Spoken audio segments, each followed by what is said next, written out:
He wasn't a monster in the dark. He was a husband who couldn't let go, a man who kept his wife's head in the fridge, so he could keep talking to her. What began as love ended as the coldest obsession Tokyo had ever seen. Tokyo 2022. On the third floor of an aging apartment above a 24-hour convenience store, neighbors often heard a man talking softly through the paper-thin walls. Sometimes late at night, sometimes before dawn. Always gentle, always one-sided. "Dinner's ready, Aiko. I made your favorite curry.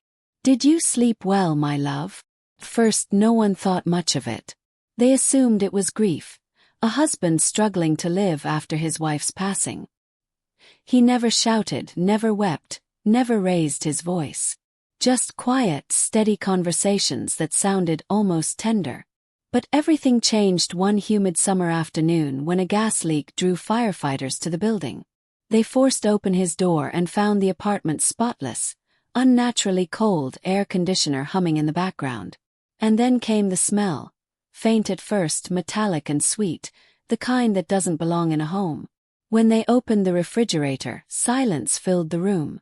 Inside, wrapped in a white towel and placed neatly beside bottled tea and vegetables, was the severed head of a woman. Her eyes were closed. Her hair was freshly washed. And on the shelf next to her lay a wedding ring, and a single sticky note that read, "Don't worry, she doesn't like the heat." To the outside world, Kenji and Aiko Watanabe had the kind of marriage people envied.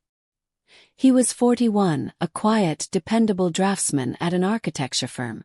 She was 38, a nurse known for her warmth, the kind of woman who brought extra lunch for her coworkers and remembered every patient's birthday. They met 12 years earlier on a train platform in Shinjuku. Kenji had fainted from exhaustion after working 3 straight days. Aiko, still in her nurse's uniform, helped him to his feet and handed him a rice ball from her own bag. That small act became their love story. From then on, they were inseparable, a couple that shared everything. Matching lunchboxes, Sunday morning walks, the same umbrella during Tokyo's endless rains. Their neighbors often saw them laughing quietly together as they hung laundry on the balcony. They never fought in public, never complained, never asked for much. To everyone around them, the Watanabes were proof that love could still be simple. But behind the closed curtains of that tiny apartment, the silence between them was slowly thickening. The same devotion that had once seemed tender was beginning to suffocate. And no one, not their friends, not their coworkers, not even Aiko herself, realized how close that perfect marriage was to rotting from the inside. It started like any other winter morning in Tokyo. Cold, quiet, predictable. But that Monday, February 14, 2022, Valentine's Day, something felt off.